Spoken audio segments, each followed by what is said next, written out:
Selamat malam Bapak Ibu Jemaat GPIB Kasih Karunia yang Tuhan Yesus kasihi. Bertemu kembali kita dalam ibadah hari Rabu, ibadah rumah tangga hari Rabu pada hari ini tanggal 8 Juli 2020. Bahan bacaan kita seperti yang telah dibaca tadi terambil dari Hakim-Hakim 7 ayat 15 sampai dengan ayat 25 yang diberikan judul kerjasama berbuah manis. Bapak Ibu yang kekasih dalam Tuhan kita Yesus Kristus, kita melihat sesuai dengan perikop kita pada malam hari ini dari Hakim-Hakim 7 ayat 15 sampai dengan ayat yang ke-27.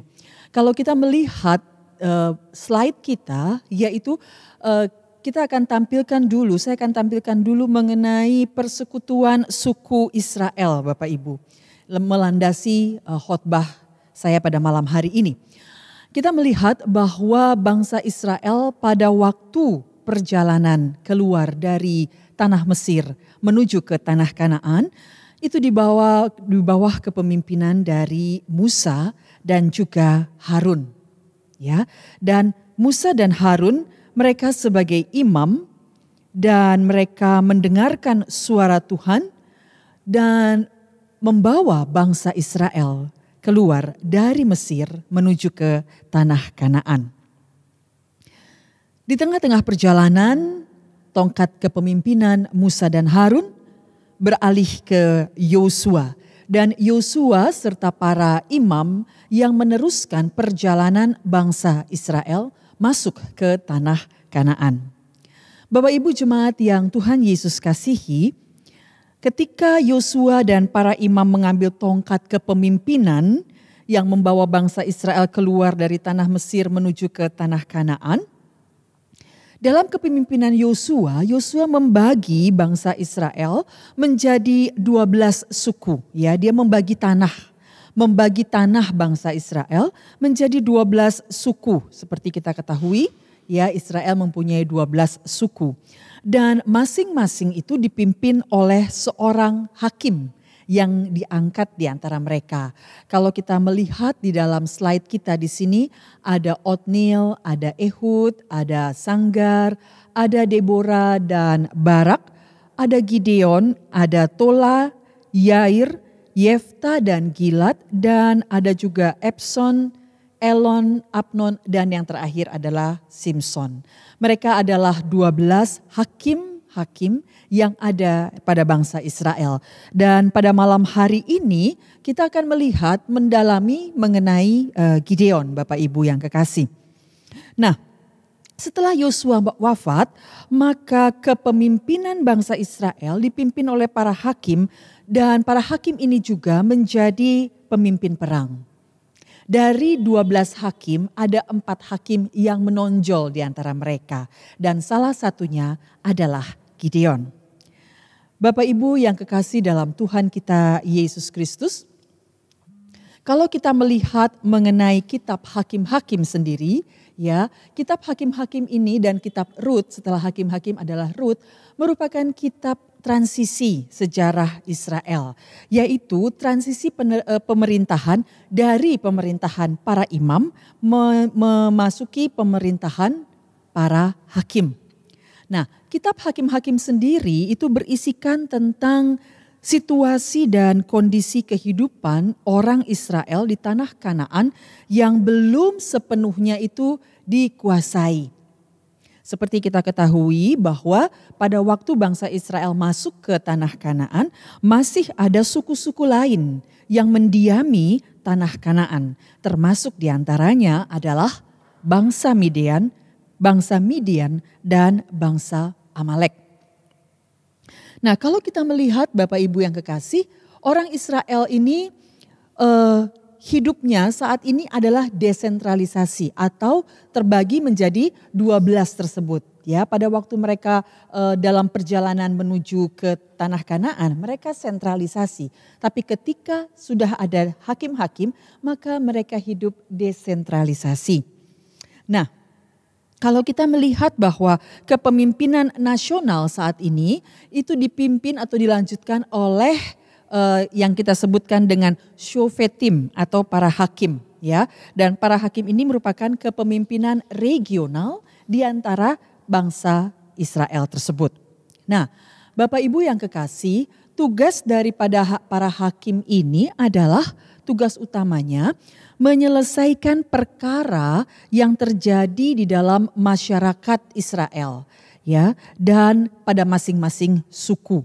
Nah, kalau kita mengingat sekilas pada waktu Musa, kepemimpinan Musa membawa bangsa Israel menuju tanah Kanaan, kita ingat pada waktu dia memimpin bangsa Israel, pada waktu itu Musa memimpin sendiri.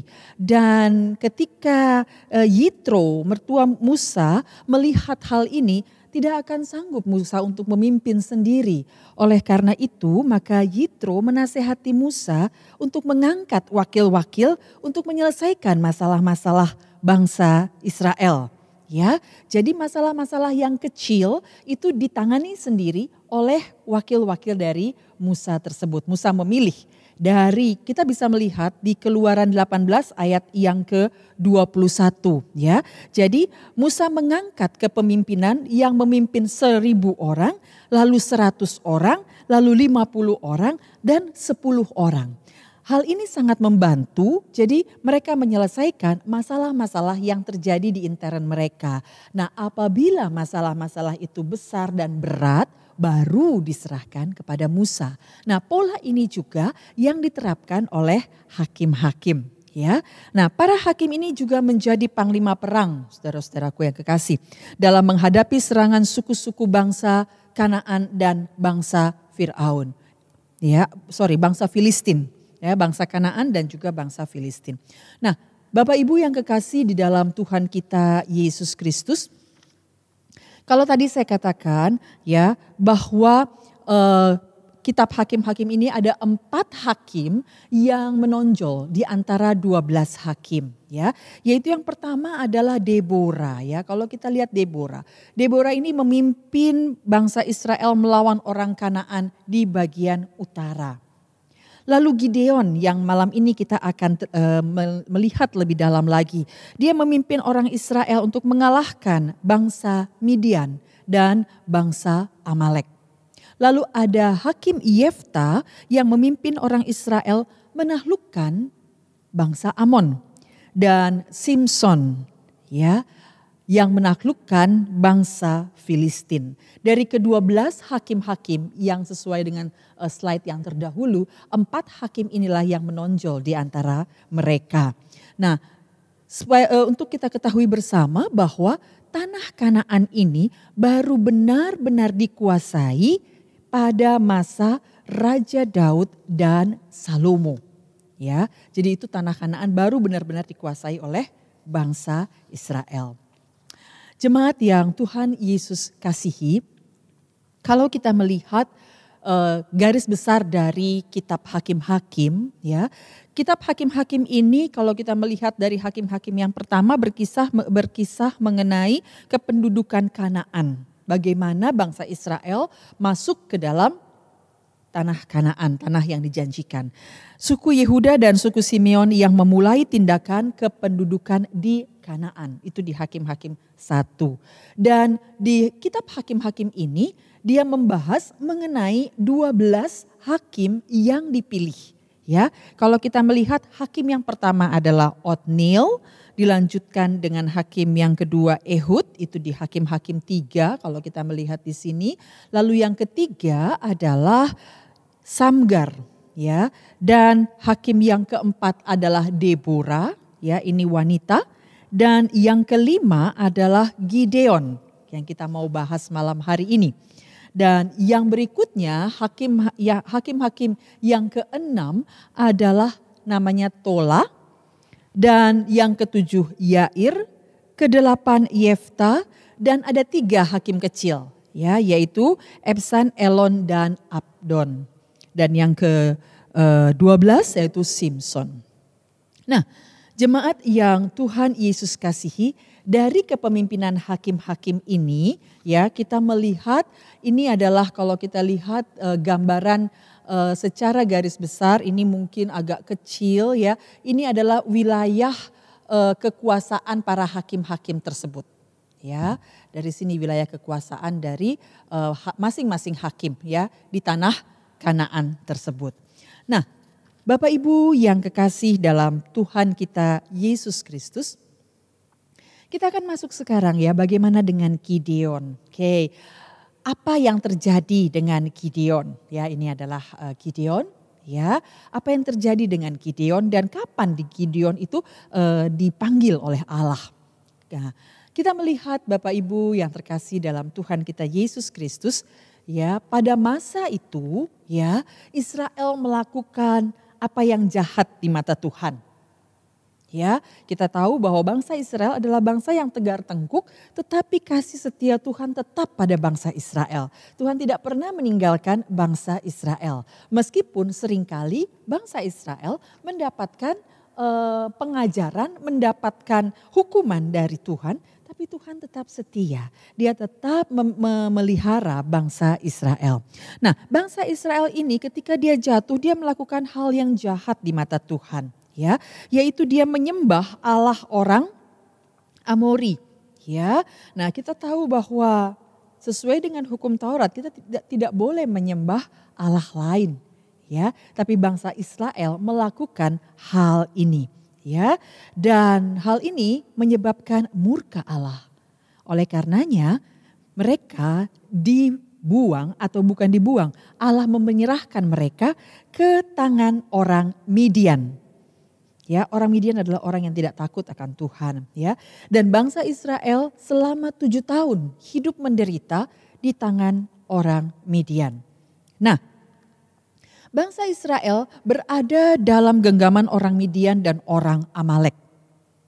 Apa yang mereka lakukan ya, Bapak Ibu yang kekasih, setiap masa panen tiba ya atau masa menabur tiba, maka datanglah orang Midian. Dan mereka mengambil semua yang dimiliki oleh orang Israel. Ya, tidak hanya hasil kebun, ternak semua mereka ambil. Ya, sehingga pada masa itu orang Israel sangat melarat, sangat miskin dan tidak punya apa-apa. Ya, karena perbuatan orang Midian ini. Nah, apa yang dilakukan oleh bangsa Israel? Biasanya kalau sudah kepetok atau sudah mengalami hal seperti ini, Israel berseru kepada Tuhan. Dia berteriak kepada Tuhan. Ya, orang Israel berseru kepada Tuhan. Dan apakah Tuhan tinggal diam? Tidak. Tuhan mendengarkan keluh kesah orang Israel. Dan Tuhan memilih Gideon menjadi salah satu hakimnya. Ya, Tuhan menjawab Bapak Ibu yang kekasih. Ya, Tuhan menjawab seruan dari Israel dan dia mengutus seorang nabi ya, dan Tuhan seruan Israel ini ya Tuhan jawab. Kenapa? Karena Tuhan sangat setia. Dan yang diinginkan oleh Tuhan, yang diinginkan oleh Allah adalah dia meminta kesetiaan dari bangsa Israel. Bapak Ibu yang kekasih di dalam Tuhan kita Yesus Kristus, ya, kita melihat bagaimana proses Gideon itu dijumpai ya oleh Tuhan melalui malaikat yang diutusnya. Ya, apa tindakan Gideon? Apakah Gideon langsung menerima? Tentu tidak. Ya, pertama kali Gideon sangat skeptis. Ya, dia katakan bahwa Tuhan tidak menyertai umat kami, Tuhan tidak menyertai saya. Tetapi Tuhan membuang saya, ya dia skeptis, dia ragu-ragu ketika malaikat Tuhan datang kepadanya. Ini kita bisa baca dari Hakim-Hakim 6 ayat yang ke-11 sampai dengan ayat yang ke-13. Ya Bapak Ibu yang kekasih, mungkin saya akan bacakan sedikit. Maka Hakim-Hakim 6 ayat 11 sampai dengan 13 begini. Maka kau dengarlah apa yang mereka katakan, kemudian engkau akan mendapat keberanian untuk, Hakim-Hakim 6 ayat 11 sampai dengan 13. Ya. Kemudian datanglah malaikat Tuhan dan duduk di bawah pohon terbantin di Ofra, kepunyaan Yoas, orang Abiezer itu. Sedang Gideon anaknya mengirik gandum dalam tempat pemerasan anggur agar tersembunyi bagi orang Midian. Malaikat Tuhan menampakkan diri kepadanya dan berfirman kepadanya demikian, Tuhan menyertai engkau, ya pahlawan yang gagah berani. Jawab Gideon kepadanya, Tuanku, jika Tuhan menyertai kami, mengapa semuanya ini menimpa kami? Di manakah segala perbuatan-perbuatannya yang ajaib yang diceritakan oleh nenek moyang kami kepada kami ketika mereka berkata, bukankah Tuhan telah menuntun kita keluar dari Mesir? Tetapi sekarang Tuhan membuang kami dan menyerahkan kami ke dalam cengkeraman orang Midian. Sikap skeptis daripada Gideon ini, Bapak Ibu yang kekasih, ya, apakah didiamkan begitu saja? Tentu tidak. Ya, nah, malaikat Tuhan tetap bersama-sama dengan Gideon. Yang berikutnya kita melihat Bapak Ibu yang kekasih bahwa ketika Tuhan mengutus Gideon, ya, ada keberatan dari Gideon. Ya, ada keberatan. Dia enggak pede. Gideon tidak percaya diri. Ya, lalu dia merasa bahwa sukunya paling kecil di antara suku Israel, ya. Dan Gideon merasa dia paling muda. Kenapa saya yang dituntut? Kenapa saya yang dipilih? Saya paling muda, ya. Jadi selain skeptis, dia juga tidak percaya diri. Nah, perbuatan Tuhan luar biasa, ya. Tuhan terus meyakinkan Gideon, Bapak Ibu yang terkasih, ya. Nah, ketika Tuhan meyakinkan Gideon, lalu Gideon meminta tanda dari Tuhan. Ya, dia meminta tanda dari Tuhan. Nah, tandanya apa? Ya, dia mempersembahkan roti dan daging bersama dengan malaikat Tuhan. Ya, kepada malaikat Tuhan diberikan roti dan daging itu, dan terbakarlah roti dan daging itu. Ya, nah, tanda ini membuat Gideon merasa yakin bahwa memang Tuhan benar memilih dia. Bapak Ibu yang kekasih, jaminan yang Tuhan berikan kepada Gideon, ya, adalah tetap. Ya, apapun yang Gideon ragu-ragu, Tuhan kuatkan. Nah, Gideon meminta tanda dari Tuhan. Dan ketika dia melihat apa yang diperbuat oleh Tuhan, maka dia sadar dan dia mempersembahkan diri untuk dipakai Tuhan. Dia mengikuti apa yang Tuhan perintahkan kepadanya. Dan Tuhan perintahkan dia untuk merubuhkan mezbah Baal. Dan itu dilakukan oleh Gideon. Bapak Ibu jemaat yang Tuhan Yesus kasihi, namanya manusia kadangkala suka timbul ragu-ragu dari kita. Suka timbul rasa tidak percaya meskipun sudah ada tanda. Tapi kayaknya kok masih ragu di dalam pikiran daripada Gideon. Ya, dia masih belum yakin benar bahwa Tuhan mau menyelamatkan orang Israel. Dan dia meminta lagi 2 tanda dari Tuhan. Jika Tuhan benar-benar ingin menyelamatkan orang Israel dari suku Midian, ya, melalui Gideon. Bapak Ibu yang terkasih di dalam Tuhan kita Yesus Kristus, di dalam Hakim-Hakim 6 itu jelas sekali digambarkan bahwa bagaimana Tuhan mengabulkan apa yang Gideon minta. Ya, Tuhan begitu memberikan kekuatan bagi Gideon. Dan kita juga melihat bahwa ada hubungan yang dekat antara Tuhan dengan Gideon. Ya, terlihat hubungan yang erat antara Tuhan dengan Gideon. Bahkan di ayat yang ke-39 Gideon sempat katakan, janganlah kiranya bangkit amarahmu. Ya, kalau kita melihat di ayat yang ke-39 itu, lalu berkatalah Gideon kepada Allah, janganlah kiranya murkamu bangkit terhadap aku apabila aku berkata lagi sekali saja.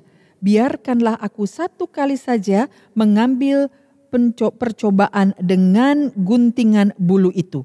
Sekiranya yang kering hanya guntingan bulu itu dan yang di atas tanah itu ada embun. Dan demikianlah diperbuat Allah pada malam itu, sebab hanya guntingan bulu itu yang kering dan di atas seluruh tanah itu ada embun. Bapak Ibu yang kekasih, ini sangat manusiawi.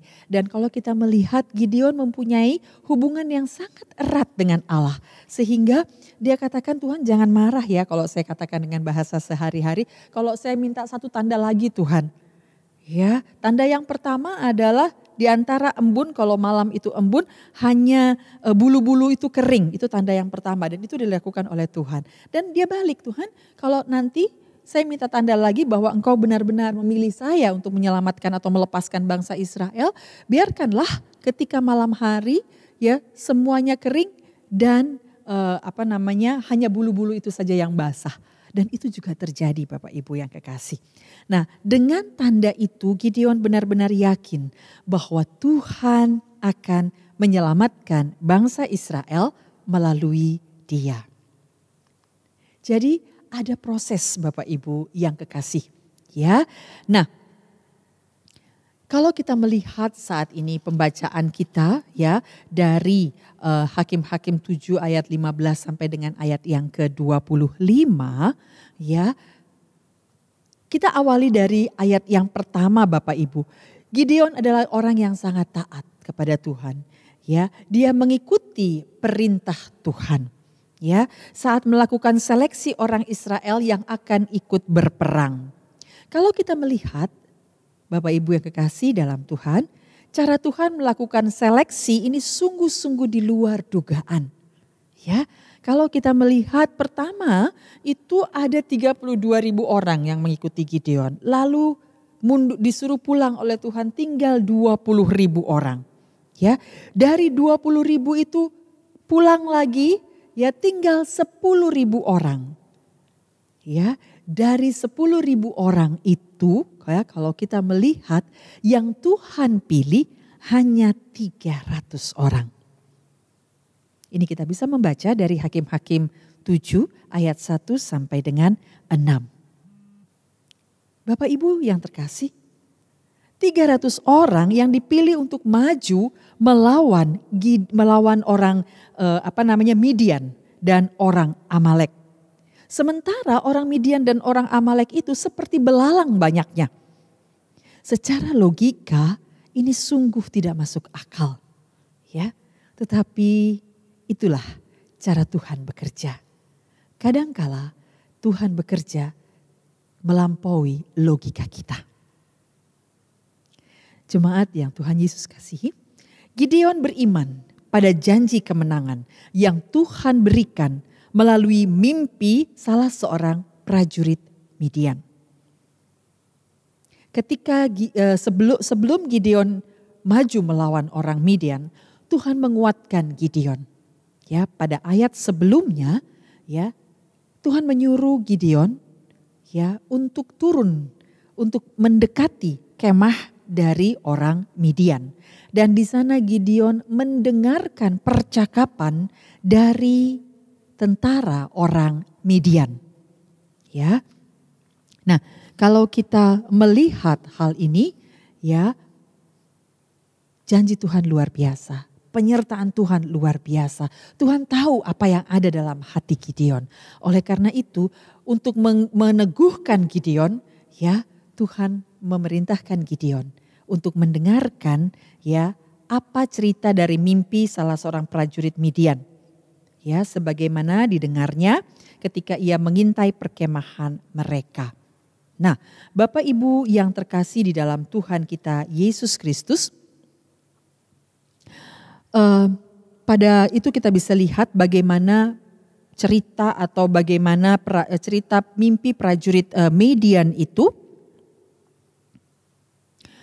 di dalam Hakim-Hakim 7 itu ayatnya yang ke-10 sampai dengan ayatnya yang ke-14. Ya, ayat 10 sampai ayat yang ke-14. Saya akan bacakan. Tetapi jika engkau takut untuk turun menyerbu, turunlah bersama dengan Pura bujangmu ke perkemahan itu. Tuhan tahu. Karena orang Midian itu banyaknya seperti belalang, sementara Gideon cuma punya 300 orang. Ya, oleh karena itu Tuhan katakan kepada Gideon, tetapi jika engkau takut untuk turun menyerbu, turunlah bersama dengan Pura bujangmu ke perkemahan itu, maka kau dengarlah apa yang mereka katakan. Kemudian engkau akan mendapat keberanian untuk turun menyerbu perkemahan itu. Lalu turunlah ia atau Gideon bersama dengan Pura bujangnya itu sampai kepada penjagaan terdepan laskar di perkemahan itu. Adapun orang Midian dan orang Amalek dan semua orang dari sebelah timur itu berkelimpangan di lembah itu seperti belalang banyaknya. Dan unta mereka tidak terhitung seperti pasir di tepi laut banyaknya. Luar biasa. Ketika Gideon sampai ke situ, kebetulan ada seorang menceritakan mimpinya kepada temannya. Katanya, aku bermimpi tampak sekeping roti jelai terguling masuk ke perkemahan orang Midian. Setelah sampai di kemah ini, dilanggarnyalah kemah ini, sehingga roboh dan dibongkar bangkirkannya. Demikianlah kemah ini habis runtuh. Lalu temannya menjawab, ini tidak lain dari pedang Gideon bin Yoas orang Israel itu. Allah telah menyerahkan orang Midian dan seluruh perkemahan ini ke dalam tangannya. Bapak Ibu yang terkasih dengan Tuhan kita dalam Tuhan kita Yesus Kristus. Hal ini menguatkan Gideon bahwa Tuhan beserta dia dan tidak ada lagi keraguan. Nah, kita melihat bahwa iman Gideon ini adalah iman yang aktif, ya. Dan Gideon memberikan atau membagikan kabar baik tersebut kepada 300 prajuritnya agar mereka juga percaya dan semangat dalam berjuang. Nah, kalau kita melihat Bapak Ibu yang kekasih di dalam Tuhan kita Yesus Kristus, ya, kita lihat ya, Tuhan memilih 300 orang, ya, dan 300 orang inilah yang akan bertempur melawan orang Amalek. Nah, Gideon mengikuti petunjuk Tuhan, ya, melalui mimpi. Dan setelah itu Gideon kembali ke pasukannya. Dengan kekuatan dan dengan keyakinan penuh, ya, Gideon semakin teguh keyakinannya kepada Tuhan bahwa Tuhan akan menolong mereka. Ya. Nah, kalau kita melihat Bapak Ibu yang kekasih, 300 orang Israel ini melakukan serangan mendadak. Ya. Kalau kita melihat dari sisi perlengkapan perang, sungguh tidak masuk akal, ya, dan sungguh tidak masuk dalam logika kita.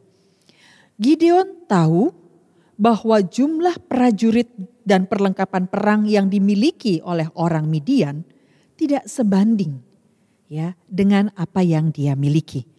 Oleh karena itu, dia mengatur strategi penyerangan. Dan strategi penyerangan ini adalah serangan yang mendadak, yang mampu menjatuhkan mental lawannya. Apa yang dibawa oleh Gideon? Perlengkapan perang Gideon dan prajuritnya hanyalah sangkakala, buyung kosong, obor, dan pedang.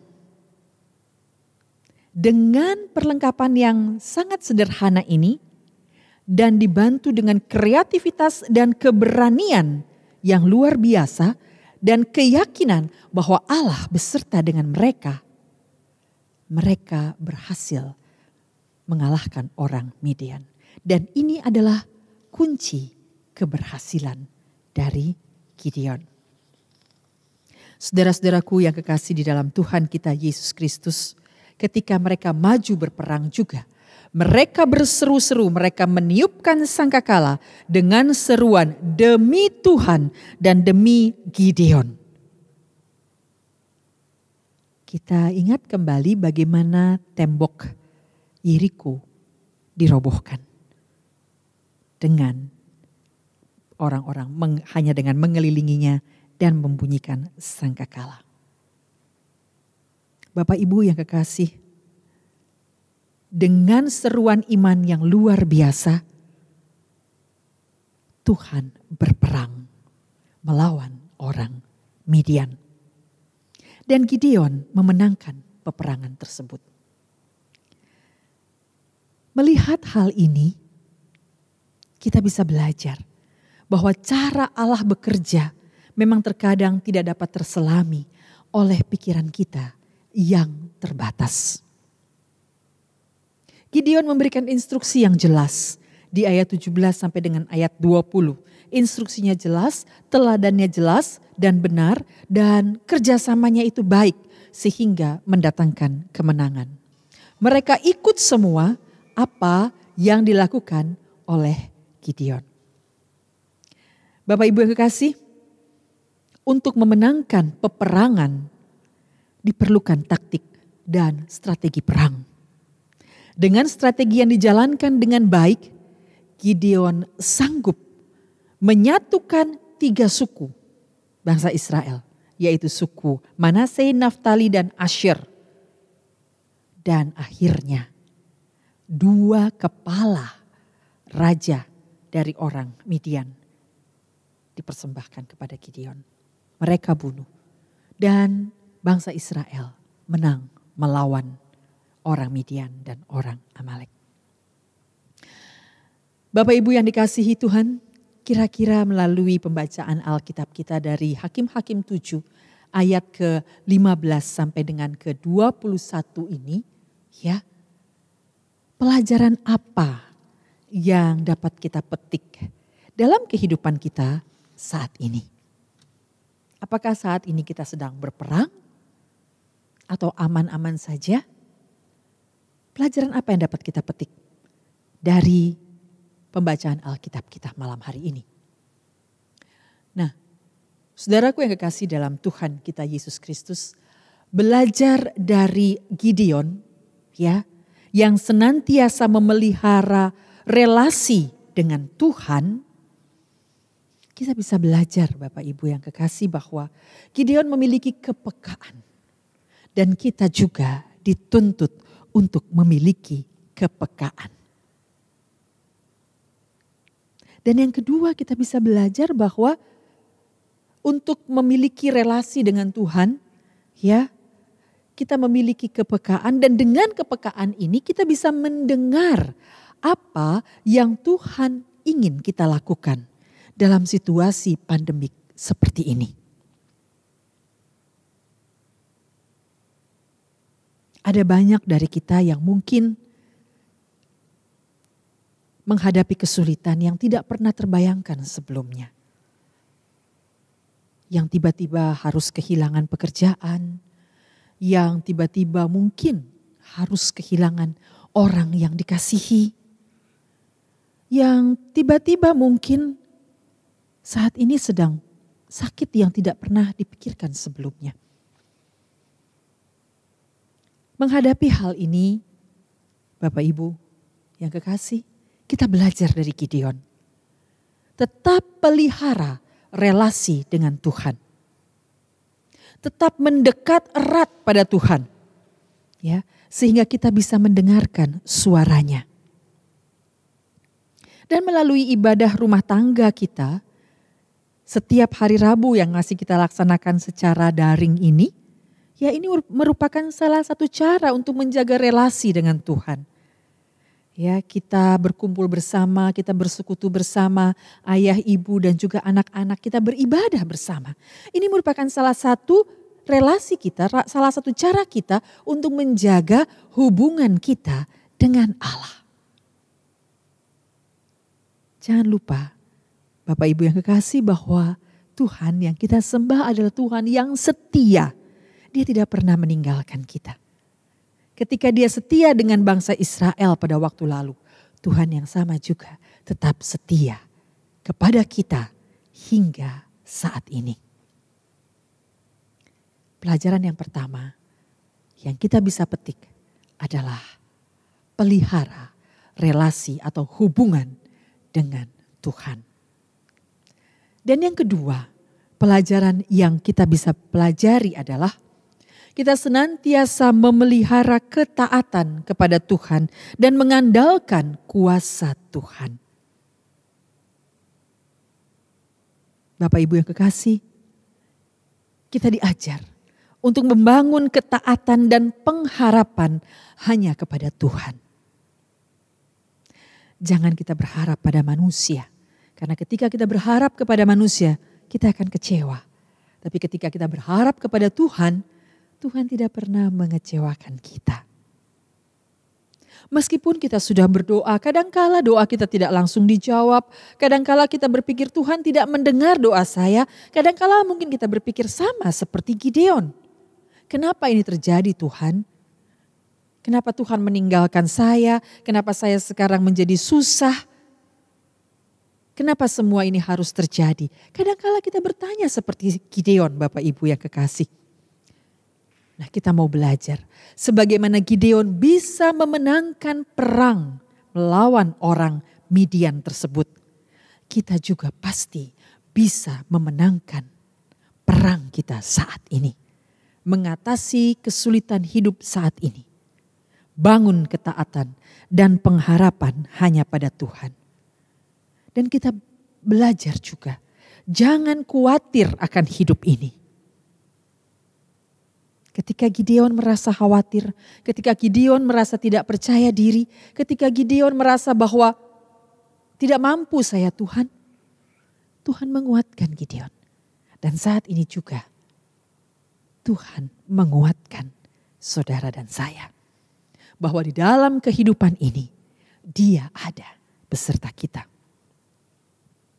Dan yang berikutnya adalah kita diajar untuk menghadapi realita kehidupan ini dengan berpegang teguh pada Tuhan. Kalau kita masih sehat hingga saat ini, kita masih bisa makan hingga saat ini, kita masih bisa tidur dengan baik hingga saat ini, itu semua karena kasih sayang Tuhan. Itu semua karena perlindungan Tuhan.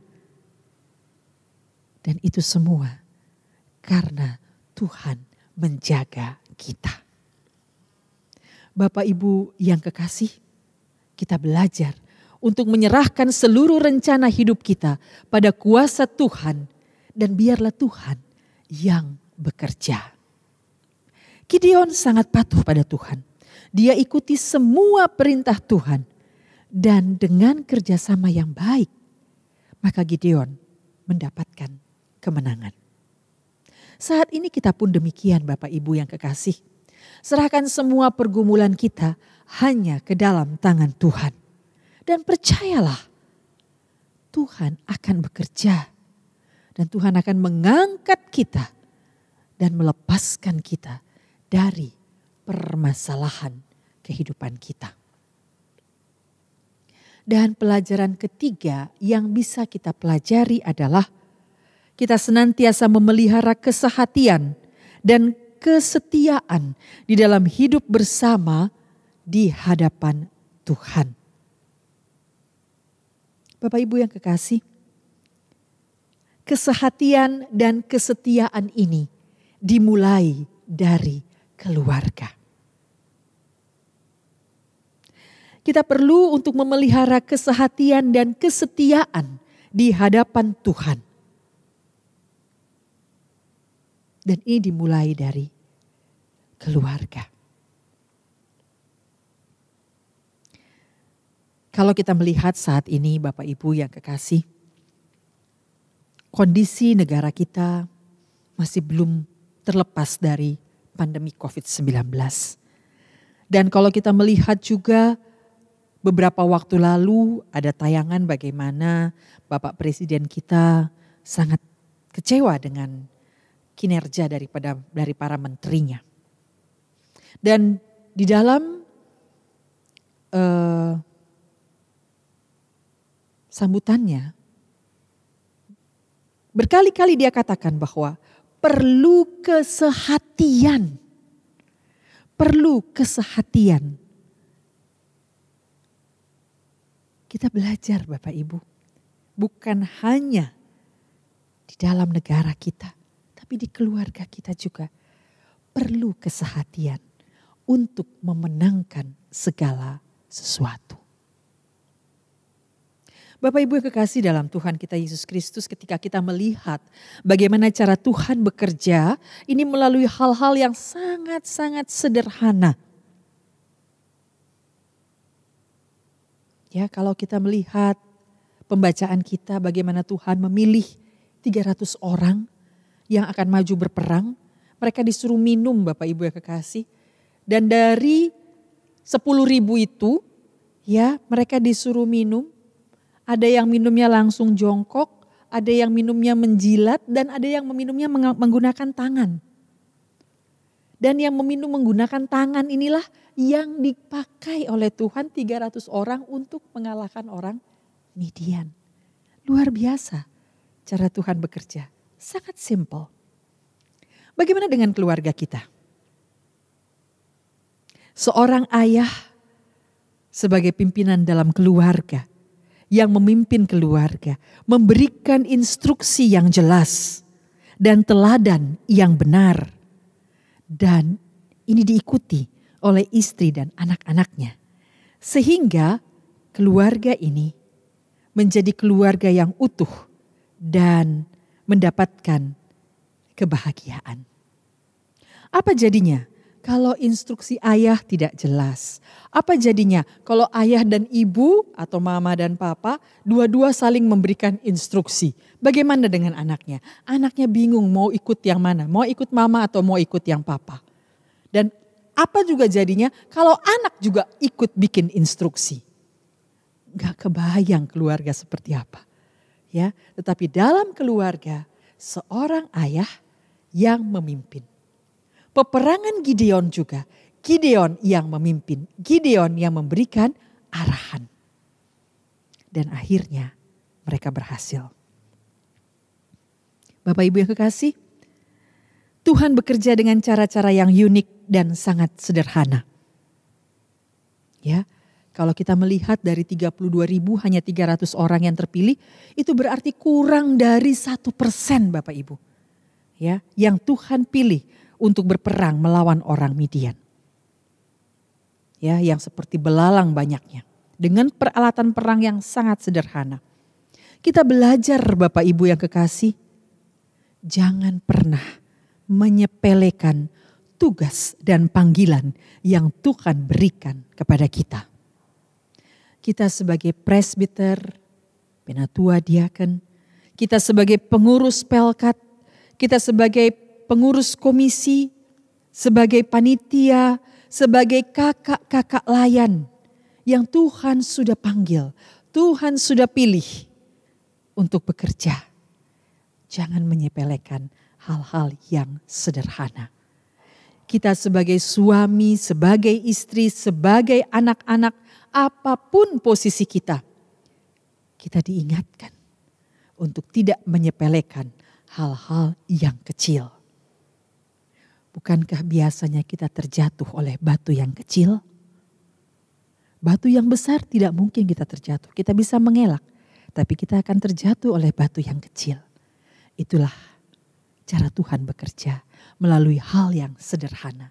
Oleh karena itu kita diingatkan pada malam hari ini untuk tekun dan juga tidak menyepelekan hal-hal yang kecil. Laksanakanlah tugas dan panggilan kita dengan sepenuh hati. Ladang telah menguning, tuaian banyak, namun pekerja sedikit. Jika kita melaksanakan tugas dan panggilan kita dengan sungguh-sungguh dan dengan sepenuh hati dan dengan kesatuan dan kebersamaan,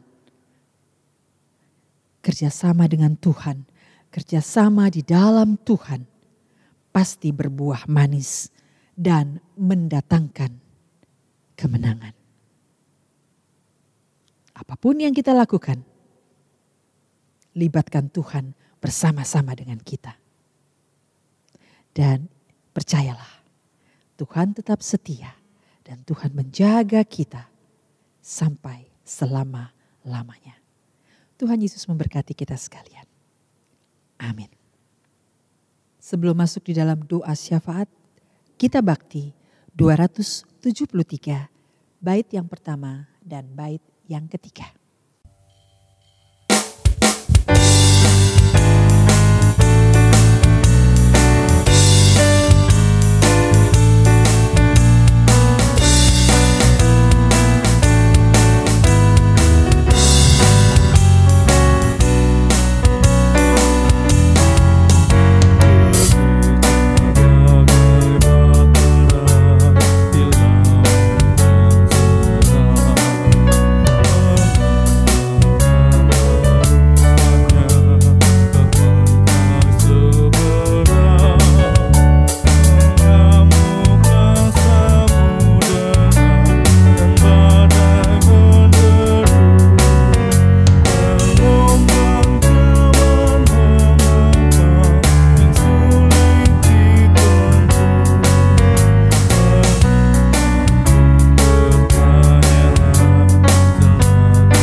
Jemaat yang Tuhan Yesus kasihi, mari kita masuk di dalam doa syafaat kita.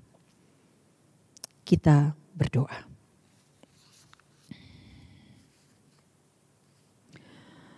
Bapa kami yang bertahta di dalam kerajaan surga, Tuhan yang kami sapa melalui Putra-Mu yang tunggal Yesus Kristus. Kami sungguh bersyukur dan berterima kasih kalau hingga pada malam hari ini Tuhan senantiasa melindungi kami. Terima kasih Tuhan untuk firman-Mu yang telah kami dengar. Kami boleh belajar melalui Gideon, melalui contoh dan melalui apa yang Gideon lakukan. Terima kasih Bapa. Kami diingatkan, kami diteguhkan bahwa Tuhan senantiasa ada bersama dengan kami. Dan apapun masalah yang kami hadapi, kami percaya ada Tuhan bersama kami yang akan memberikan kami kekuatan untuk menghadapi masa-masa sulit ini. Terima kasih Tuhan, firman-Mu telah selesai disampaikan. Kami percaya firman Tuhan akan Tuhan memberikan benih-benih pertumbuhan bagi setiap jemaat-Mu.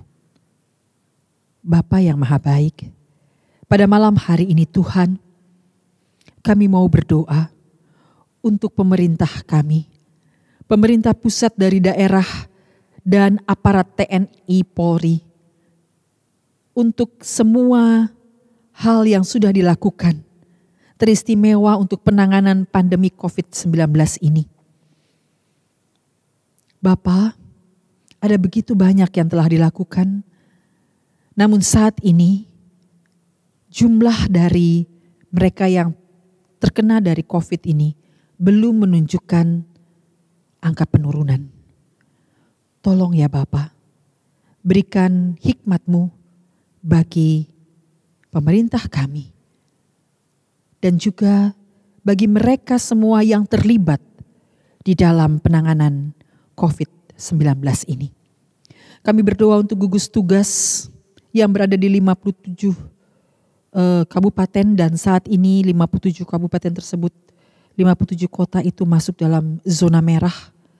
Tuhan, tolong berikan kesadaran kepada warga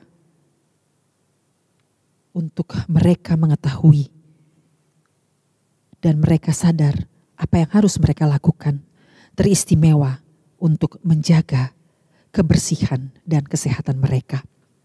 Kami berdoa untuk tenaga kesehatan, untuk rumah sakit, untuk laboratorium yang selalu berusaha untuk memberikan yang terbaik bagi mereka yang terdampak pasien COVID-19. Mereka yang bekerja di laboratorium, mereka yang mencari antivirus yang hingga saat ini belum ditemukan.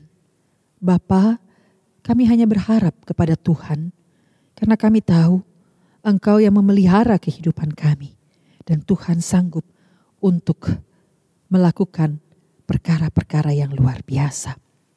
Kami berdoa untuk PSBB di Banten, khususnya di Tangerang Selatan. Tuhan, berikan kami hikmat-Mu, berikan kami kesadaran untuk mematuhi segala arahan yang sudah dilakukan. Pada malam hari ini ya Bapa, kami juga berdoa untuk jemaat GPIB Kasih Karunia, untuk pekerjaan semua jemaat, untuk tugas usaha dan pendidikan anak-anak di seluruh jenjang. Tuhan tolong. Bapa yang maha baik, kami percaya ketika kami berseru kepada Tuhan, maka tangan Tuhan yang penuh kuasa itu akan mengangkat semua beban kami dan memberikan jalan keluar dari permasalahan yang kami hadapi. Bapa, kami berdoa untuk pendidikan anak-anak kami di seluruh jenjang, baik dari tingkat playgroup sampai dengan tingkat perguruan tinggi yang saat ini belum dimulai. Tuhan, tolong ya Bapa.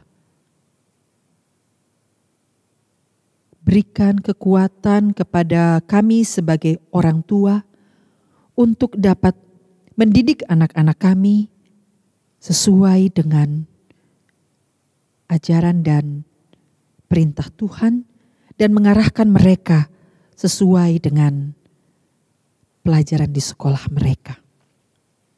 Bapa yang Maha Baik, kami berdoa untuk 58 kepala keluarga Jemaat GPIB Kasih Karunia yang terdampak situasi pandemi COVID-19 ini.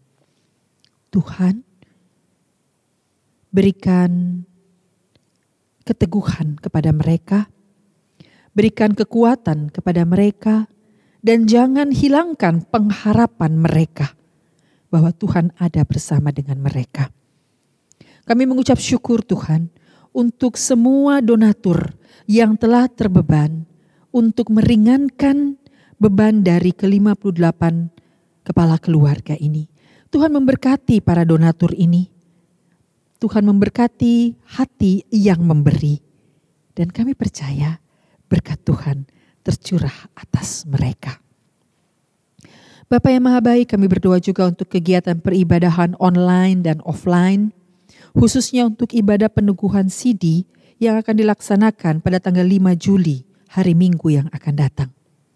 Bapa, semua perencanaan sudah kami lakukan. Kami serahkan semua ke dalam tangan kasih-Mu ya Bapa. Dan biarlah semua boleh jadi seturut dengan kehendak Tuhan.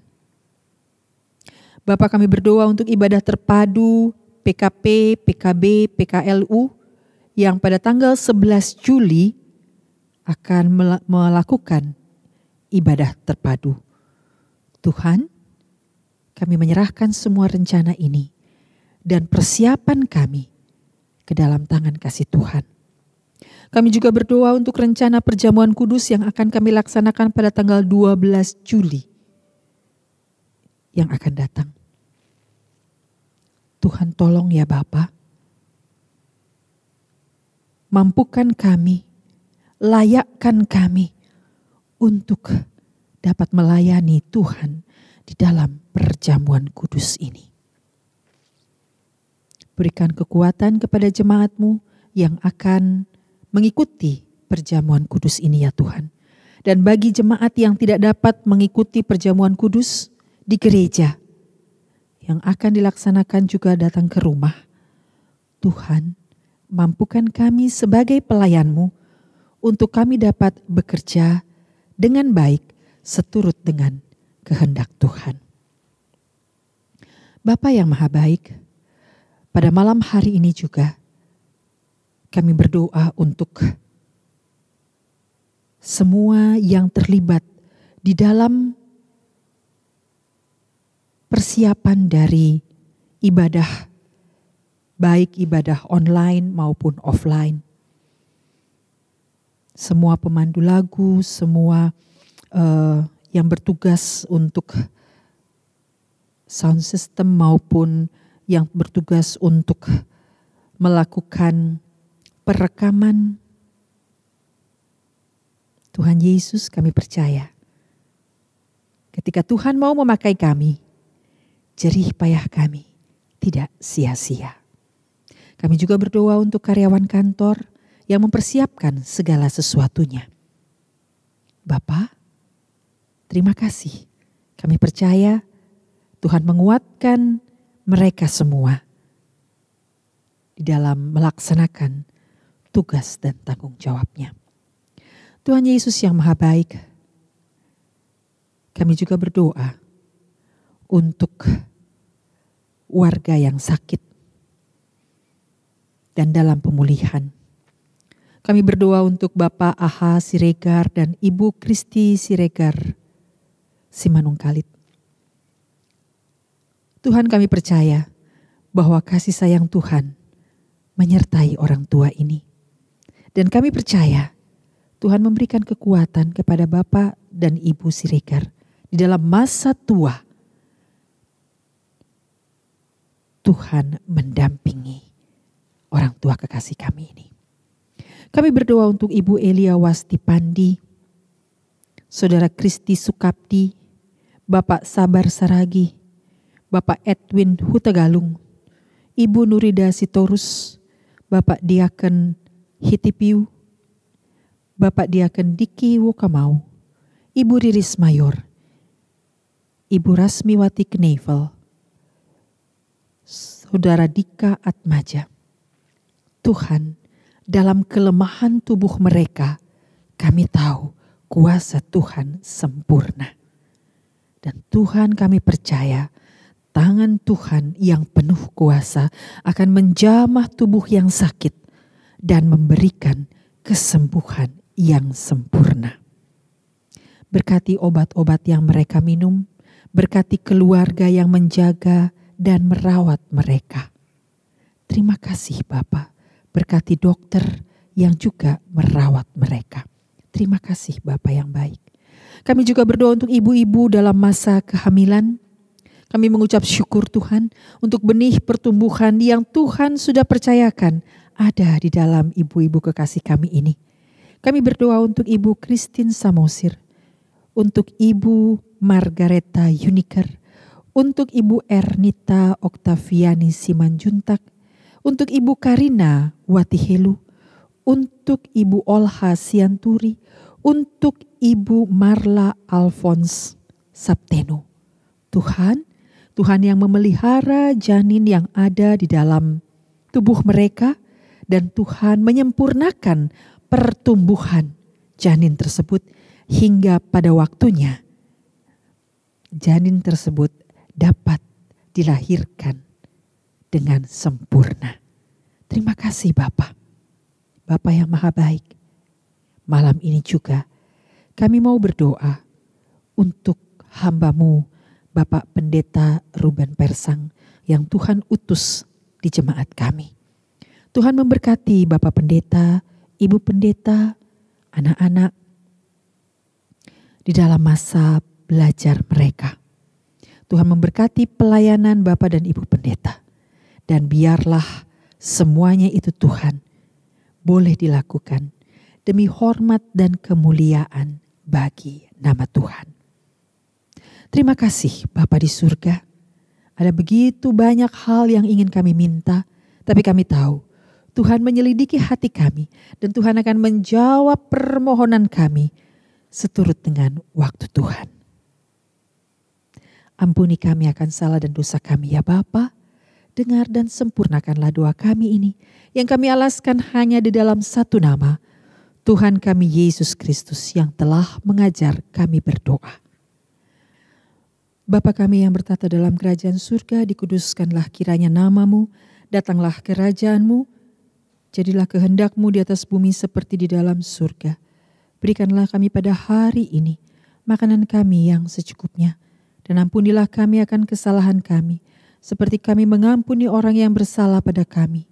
Dan janganlah membawa kami ke dalam pencobaan, tapi lepaskanlah kami daripada yang jahat.